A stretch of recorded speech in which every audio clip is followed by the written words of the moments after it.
صدق الله العظيم. السلام عليكم ورحمة الله وبركاته. الحمد لله نحمده ونستعينه ونستغفره ونعوذ بالله من شرور أنفسنا ومن سيئات أعمالنا. من يهده الله فلا مضل له ومن يضلل فلا هادي له، وأشهد أن لا إله إلا الله وحده لا شريك له، وأشهد أن سيدنا محمدا عبده ورسوله. اللهم صل وسلم وبارك على سيدنا محمد وعلى آله وأصحابه وعلى آله وصحبه ومن تبعهم ليوم الدين. The Quran, which Allah subhanahu wa ta'ala revealed to mankind as the last message, is unique, not only because of the breadth of its subject, but also because of the teaching strategy that Allah subhanahu wa ta'ala uses. And this involves the use of demonstration and examples to make the lessons of the Quran clearer. Regarding the breadth of the topic, Allah subhanahu wa ta'ala says in Surah Al-Nahl, وَنَزَّلْنَا عَلَيْكَ الْكِتَابَ تِبْيَانًا لِكُلِّ شَيْءٍ وَهُدًى وَرَحْمَةٌ وَبُشْرَى لِلْمُسْلِمِينَ. We have sent down to you the book, which is the Quran, as an exposition of everything, as explain everything, a guidance, a mercy, and a glad tiding for the Muslims. Regarding the approach that Allah subhanahu wa ta'ala uses in the Quran to make the lessons clearer, Allah subhanahu wa ta'ala says, وَلَقَدْ صَرَّفْنَا لِلنَّاسِ فِي هَذَا الْقُرْآنِ مِنْ كُلِّ مَثَلٍ فَأَبَى أَكْثَرُ النَّاسِ إِلَّا كُفُورًا. And indeed we have displayed for mankind in this Quran all kind of similitudes. But most of mankind refuse to do anything but reject. So the subject in the Quran and the examples given are intended not only to develop Muslims' belief and character, but actually also to develop Muslim cognitive, intellectual, and communication abilities. And this is something we often actually ignore when we study the Quran. In this talk, inshallah, I am going to focus on the Quranic approach to improving the communication skills of Muslims. We know that effective communication is required to make sure that there is no misunderstanding among people. There are several elements for ensuring successful communication, but there is two key ones. And the first one is the clarity and conciseness of the words and the sentence that you use. The second one is the truthfulness and openness of your subject, that what you are representing, really what you are believing in. With the same way, you can actually say the two impediments to effective communications are not using concise words or using words that have double meaning that the other person cannot understand or get confused with. And the second one is using faulty logic or fallacious reasoning. Regarding the proper use of words, Allah subhanahu wa ta'ala teaches us that when we speak, we should not use words that can become derogatory by tongue twisting or in foreign languages. Allah subhanahu wa ta'ala says in Surah Al-Baqarah, يَا أَيُّهَا الَّذِينَ آمَنُوا لَا تَقُولُوا رَاعِنَا وَقُولُوا انظُرْنَا. O you who believe, do not say, when you're addressing the Prophet ﷺ, but that's a general statement. Ra'ina, but say unzurna. So, the companion used to call the Prophet ﷺ saying Ra'ina, and Ra'ina is not actually a bad word. It means take care of us or consider our condition when you are guiding us. Look at our level of knowledge and our level of education when you speak to us. So the word Ra'ina comes actually, it's used also for the shepherd, which Ra'i al-Ghanam, who is responsible for the, taking care of the flocks. And also we use it in the hadith, which كلكم راع وكلكم مسؤول عن رعيته. Need to go back here.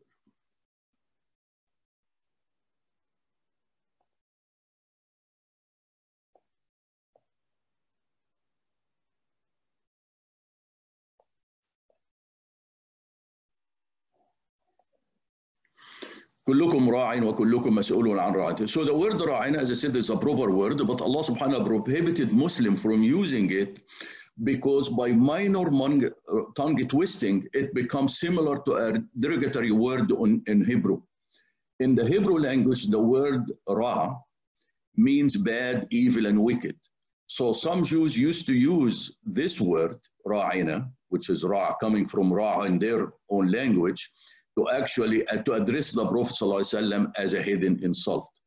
So to ensure against the wicked use of the word ra'ina, Allah commanded Muslim to use instead the word unzurna. That means the same thing. Look at us or give our condition your attention, which, as I said, the same meaning as ra'ina, but it can neither be tongue twisted nor have any negative meaning in other languages. It is actually interesting that in 1972, ISO, applied this lesson and they changed its name to Exxon. The term ISO in the Japanese language means stole the car or a car that ran poorly, like you say clunker in English. In selecting a new name, actually the company have searched for a name that has no negative meaning in every known language. And the end, they selected the name Exxon, and this is what stands now. So this command from Allah subhanahu wa ta'ala demands us to always be careful in our choice of words and always choose the proper words when we speak to avoid the wrong interpretation. It's also important for us to know the definition of the words we use to ensure that we use them properly. This command actually of, not using a good word because it might have a bad implication have actually been used to develop a rule in fiqh and those other things similar to the principle of actually prohibiting doing something good because it can lead to something bad. And here is, prohibit the using of a good word because it can be misinterpreted.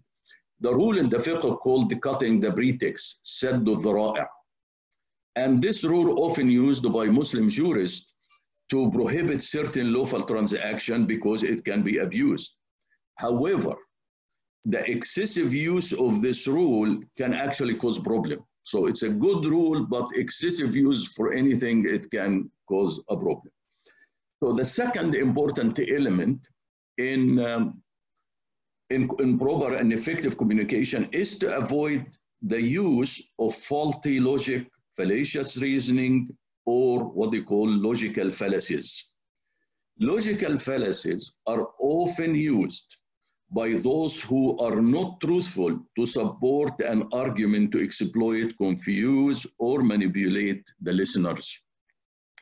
Recognizing why this subject is important, because recognizing the use of logical fallacies is not only important to ensure that you yourself do not use them when presenting your argument, but also to ensure that no one can trick you into an agreement by using them in his or her presentations.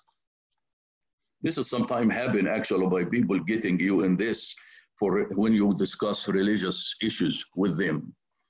So you have to be careful when you have to be able to identify what is the game that person is playing.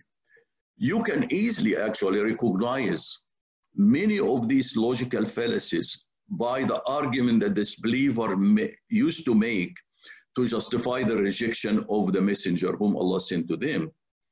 Allah classified these logical fallacies used by the disbeliever as void, false, as batil. Allah subhanahu says, وَمَا نُرْسِلُ الْمُرْسِلِينَ إِلَّا مُبَشِّرِينَ وَمُنذِرِينَ, that we do not send the messenger except as bearer of good tidings, good news, and warners. وَيُجَادِلُ الَّذِينَ كَفَرُوا بِالْبَاطِلِ لِيُدْحِضُوا بِهِ الْحَقِّ وَاتَّخَذُوا آيَاتِهُمْ وَأُنذِرُوا هُزُوًا. But those who disbelieve argue based on falsehood, use these fallacies in order to nullify the truth with it, and they have taken my signs and my warning as mockery. So these logical fallacies are often used by politicians to argue against the position of their opponent. And these days, you can find them often used in many internet forums. So the first of these fallacies, which I'm going to discuss, is called ad hominem fallacy. And what is this fallacy is? It is, and this is actually very obvious in the argument of the disbeliever. What this fallacy means, it's a Latin word. It comes, ad hominem comes from a Latin word that against man. So what is this fallacy involved? That use of personal attack and insult as if they are argument of evidence in support of a conclusion. So instead of advancing good reasoning, the disbeliever used to make personal attacks against the messenger as if they are logical argumentation. The Quran recorded for us many of these fallacies that the disbelievers use. For example, in Surah Sad, وَقَالَ الْكَافِرُونَ هَذَا سَاحِرٌ كَذَّابٌ, and the disbeliever said he is a sorcerer, a sheer liar. Surah Al-Zariyat, كَذَلِكَ مَا آتَى الَّذِينَ مِنْ قَبْلِهِمْ مِنْ رَسُولٍ إِلَّا قَالُوا سَاحِرٌ أَوْ مَجْنُونٌ. Likewise, no messenger came to those before them, but they said, directly personal attack, a sorcerer or a madman.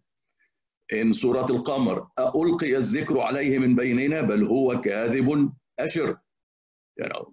And when the reminder was sent to them, they say, well, is the reminder sent to them, to him alone from among us? No, he is an insolent liar. And في Surah Al-Safat, and this is regarding Prophet Saleh, وَيَقُولُونَ أَإِنَّنَا لَتَارِكُوا آلِهَتِنَا لِشَاعِرٍ مَجْنُونٍ. And they say, are we really leaving our gods because of that insane poet? So this fallacies, of rejecting opinions on the basis of personal background are often used in Islamic debates. You find out a person who is graduated from a religious university discredit anyone who is not graduated from religious universities when he discusses a religious issue on the ground that he is not qualified, without even attempting to present a serious counter argument. So instead of listening and making a counter argument, no, he directly attacks him, as if you haven't graduated, you didn't study Islamic sciences. And the opposite, frankly, is true.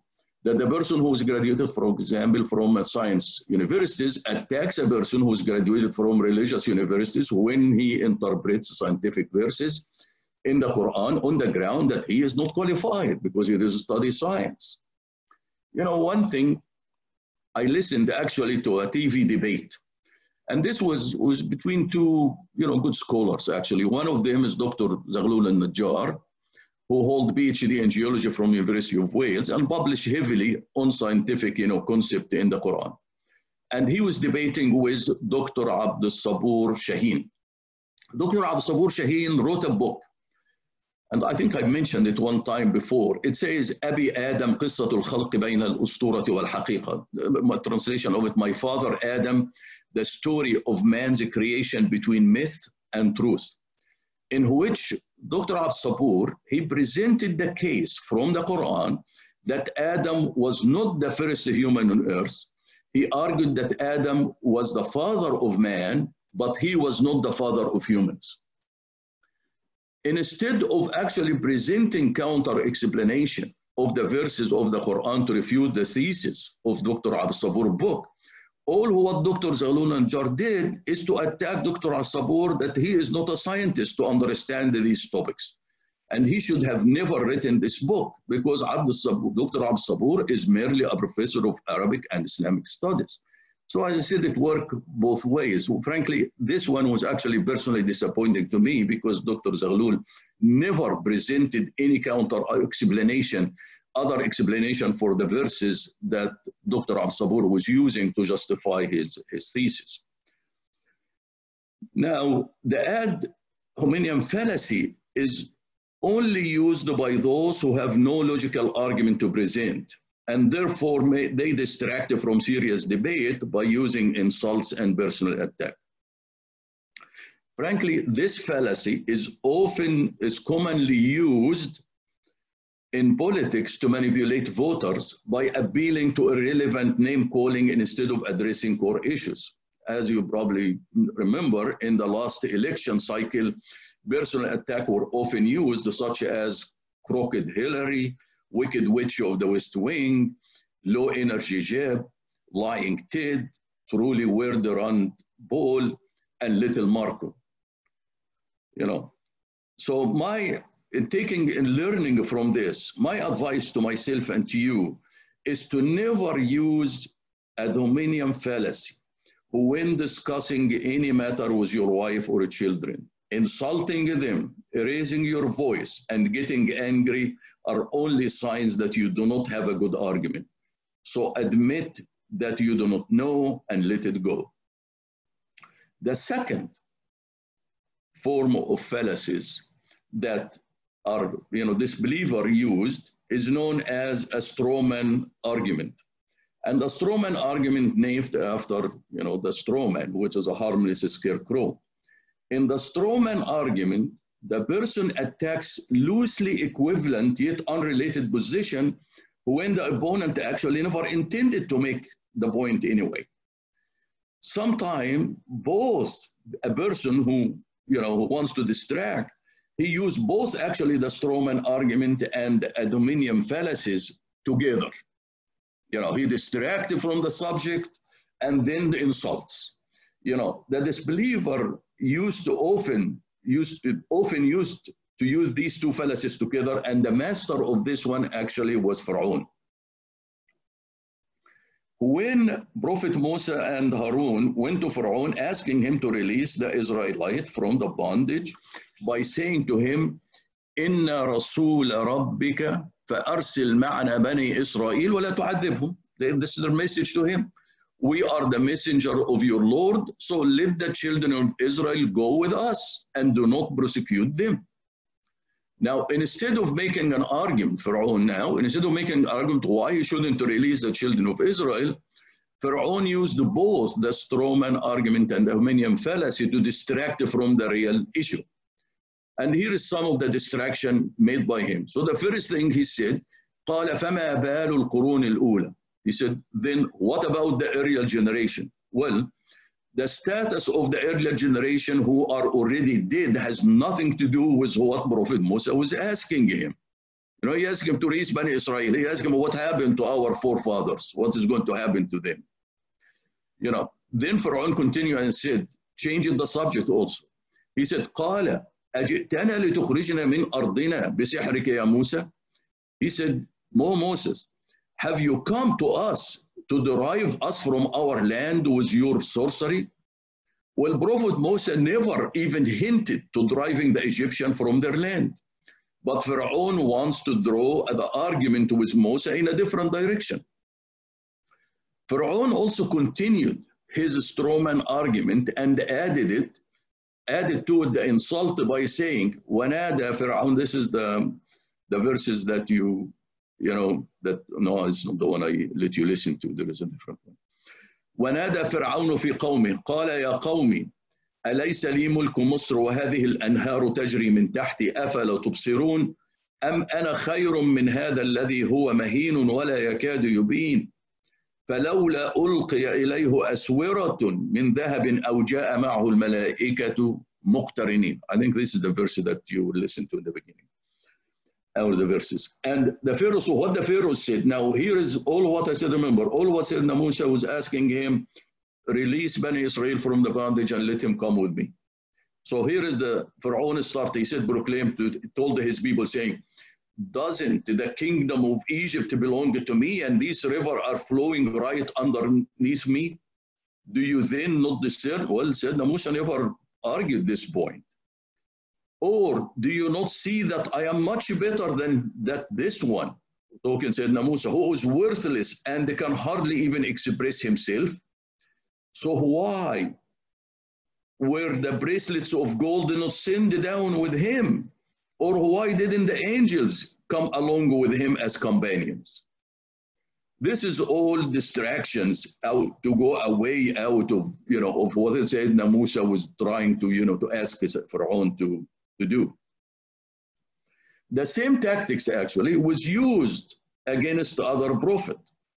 When Prophet Salih came to the people of Thamud, they caused a distraction by making irrelevant statement instead of arguing against his message. They said, فقالوا أبشر منا واحد نتبعه إن إذا لفي ضلال وسعر ألقي الذكر عليه من بيننا بل هو كذاب أشر.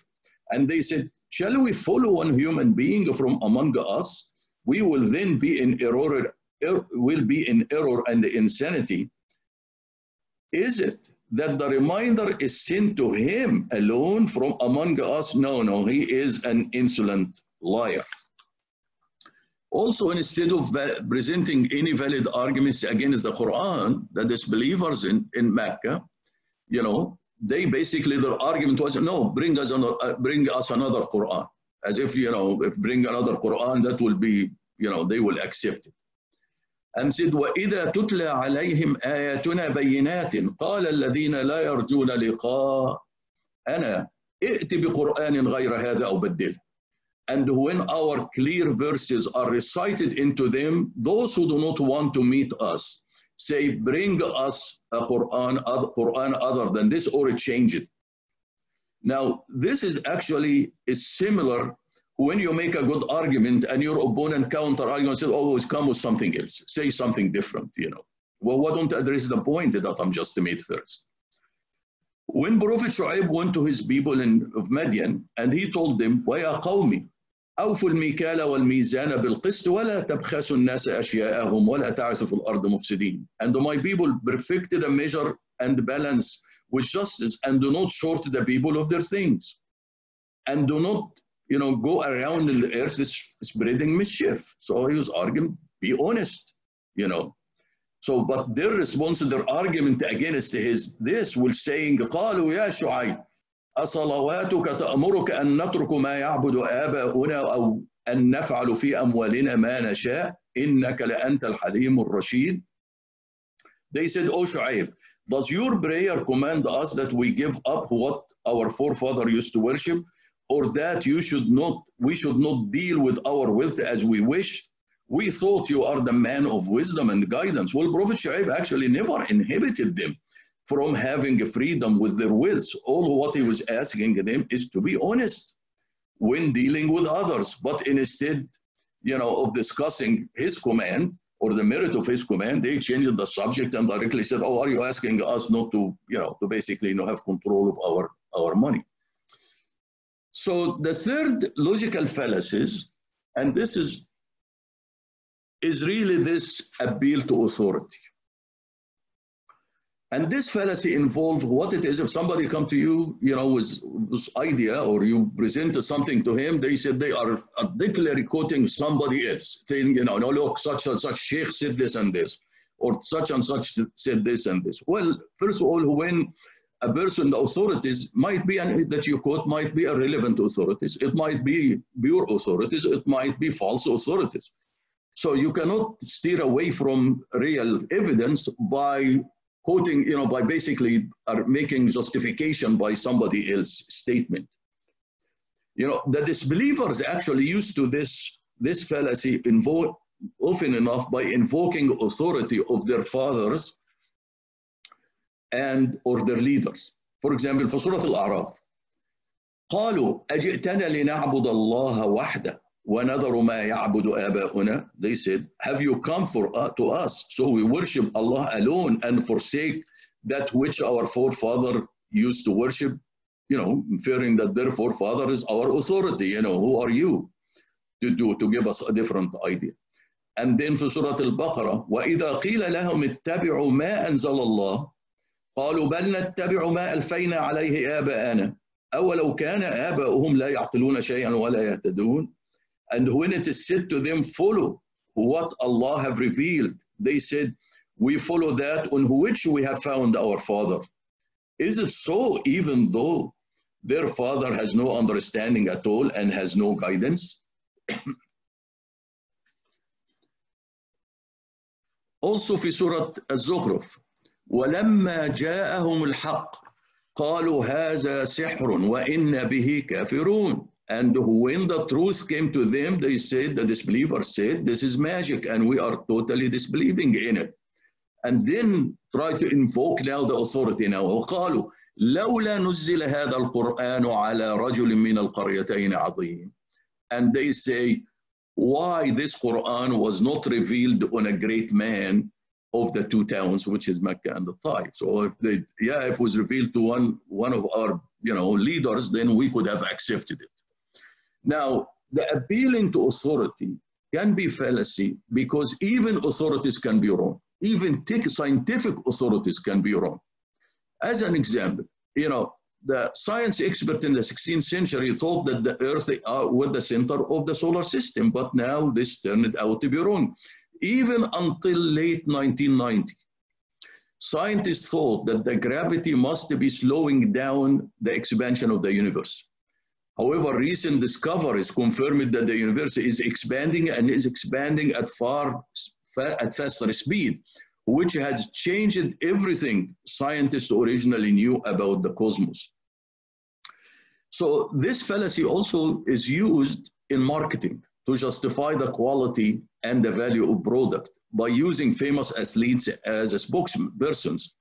But that doesn't make the athlete as a relevant authority when it comes to the quality of the product, because he is basically he is a relevant authority in this regard. Now, one thing which I have probably said to you so many times, while most of what I present to you is from references, other than myself quoting the Quran and the authentic hadith, I do not give names of the references. Because why I don't give the names of the reference? Because I want you to accept or reject anything I say based on its own merit and not based on who said it. So I always ask you this. I said, any interpretation that you heard from me, when you say it to somebody else, don't refer to me. If you get convinced with it, it will be yours when you share it. If you are not convinced with what I say, then don't share it with anybody. Your responsibility when you read or hear anything is to analyze it and only accept it when you consider it proper. If you don't like it, you consider proper, just forget about it then. Nobody forces you to accept anything. You note also in my dua, I always say, Allahumma ja'alna mimman yastami'una al-qawla fayattabi'una ahsana. I always say this when I do the dua at the end, which means, oh Allah, make us of those who listen and follow what is best. Now, this quote actually is from Surah Al-Zumar, in which Allah subhanahu wa ta'ala described the believing servant by saying about them, الَّذِينَ يَسْتَمِعُونَ الْقَوْلَ فَيَتَّبِعُونَ أَحْسَنَ أُولَٰئِكَ الَّذِينَ هَدَاهُمُ اللَّهُ وَأُولَٰئِكَ هُمْ أُولُو الْأَلْبَابِ. Those who listen to what is said and to follow the best of it, those are the ones whom Allah has guided, and those are the ones who possesses understanding. And Imam Ibn Hazm, which is well-known Imam from Andalus, he said, that it is prohibited to follow the opinion of anyone without proof except the Prophet. So if you hear any opinion from anyone, either the person has to have a proof, and the proof has only the acceptable proof that anybody will have is actually the Quran and the Hadith. So if I get with any opinion, unless I can justify it with the Quran and the Hadith, you can outright, reject it unless it has nothing to do with the religion, and you accept it, from other reasons. Now, even actually when it comes to Allah's revelation, Allah subhanahu informs the Prophet that his role is only to deliver and explain the revelation, but is up to the people to reflect on it. Allah subhanahu says in Surah An-Nahl, وَأَنزَلْنَا إِلَيْكَ الذِّكْرَ لِتُبَيِّنَ لِلنَّاسِ مَا أُنزِلَ إِلَيْهِمْ. We have sent down to you, Muhammad, the Zikr, which is the Quran, that you may explain it clearly to the people, what has been sent to them. And وَلَعَلَّهُمْ يَتَفَكَّرُونَ, and that they may give thought, they may reflect on it. So look at this verse. Actually, the Prophet ﷺ role is to explain the revelation. But every human being who listens to the revelation, he has the responsibility to give it a serious thought. Allah did not say that they may follow it, they may believe in it. Allah subhanahu wa ta'ala say, and they may think about it. So Allah really wants us to be thinkers and not follow blindly. The fourth fallacy that I want to discuss, which is this appealing to ignorance.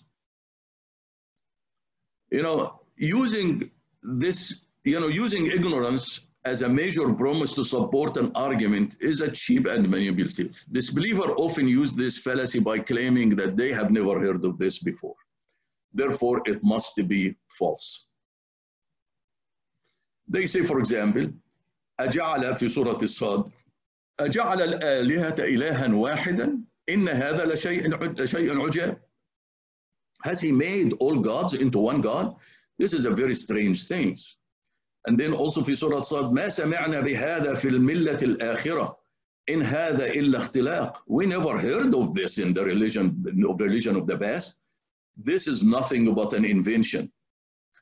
في سورة القصص فلما جاءهم موسى بآياتنا بينات قالوا ما هذا إلا سحر مفترى وما سمعنا بهذا في آبائنا الأولين. So when Moses came to them with our clear sign, they said, this is nothing but a forged magic, and we have never heard of this in the days of our forefathers. Now, it is actually interesting that using ignorance as a major premise can actually be used to support the contradictory conclusions. For example, if somebody might come and say, no one has ever been able to prove that extraterrestrials exist, so they must not be real. But somebody can counter him and say, no one has ever proved that extraterrestrials do not exist, then there must be real. So you're taking the same logic about ignorance and transform it, you make the opposite argument with it.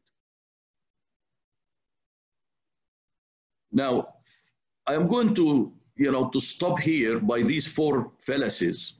And inshallah, in future talk, we can discuss other fallacies and how, they have been used by the believers.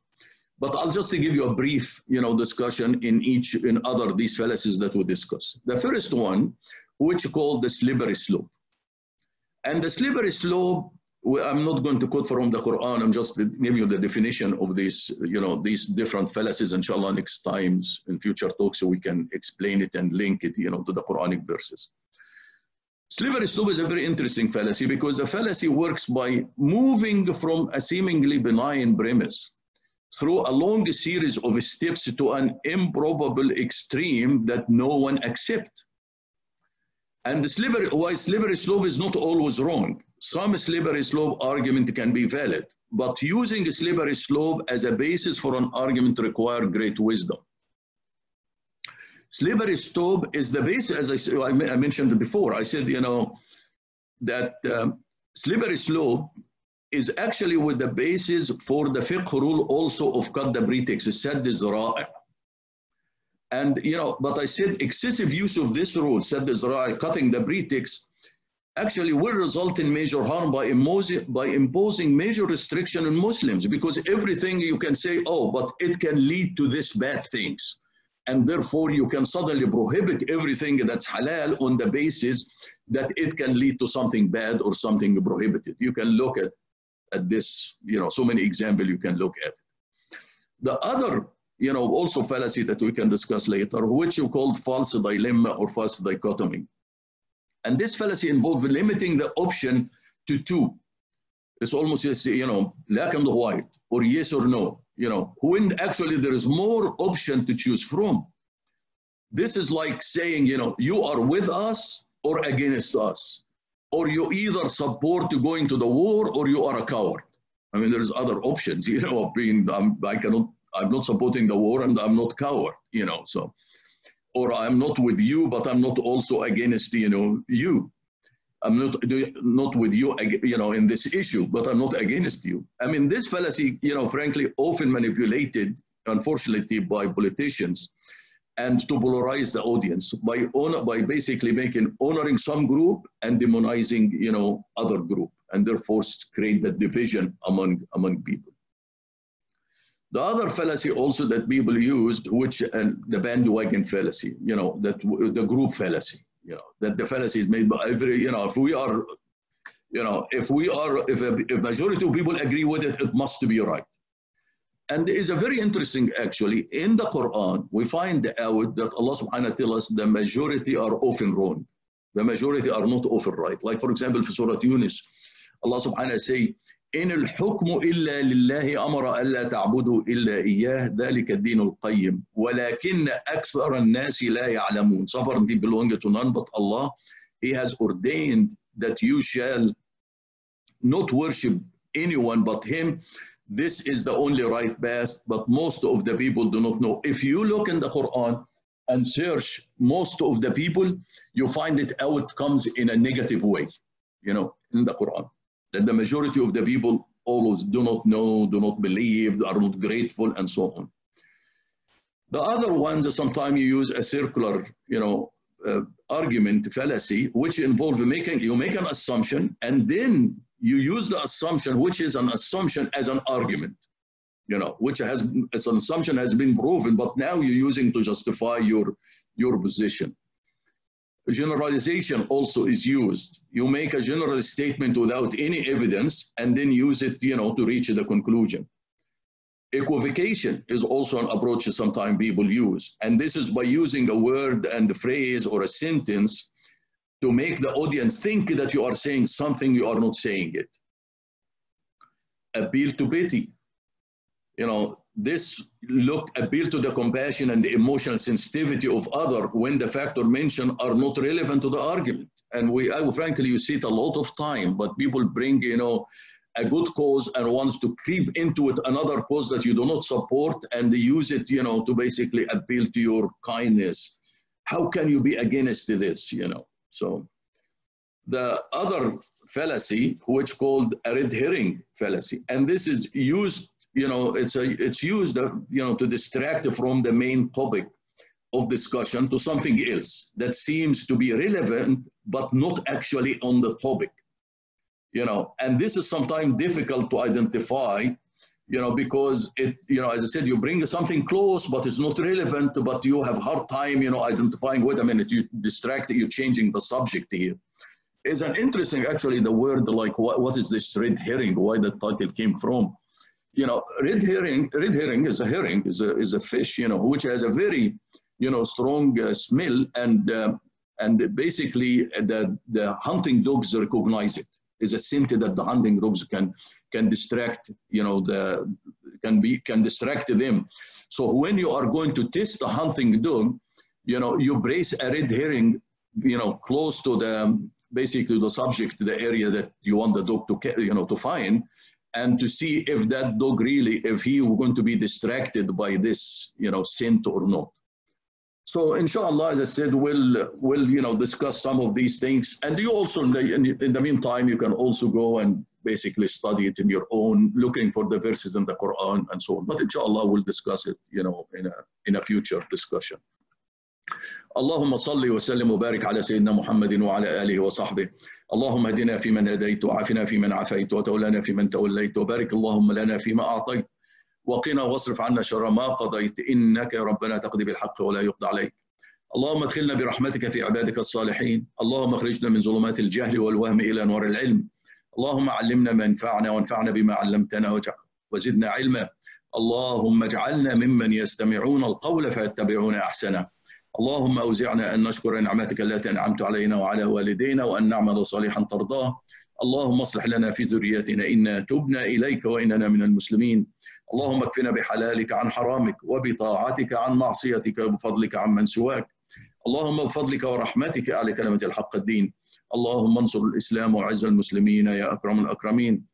Oh Allah, spread your mercy upon us, shower us with your blessings, increase our knowledge, grant us forgiveness, and reward us with the company of the prophets in the Firdaus al-A'la. Oh Allah, purify our heart, strengthen our faith, increase our knowledge, and make us benefit from what you have taught us. Oh Allah, forgive our parents and all the believers, grant them your mercy and make their graves garden from heaven, and grant them the Firdaus al-A'la. Oh Allah, remedy our sick and grant them full and speedy recovery.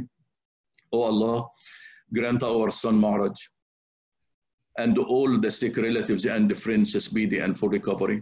Oh Allah, you alone is the ultimate curer. There is no cure but yours. Oh Allah, grant them a cure that leaves nothing of ailment or injury.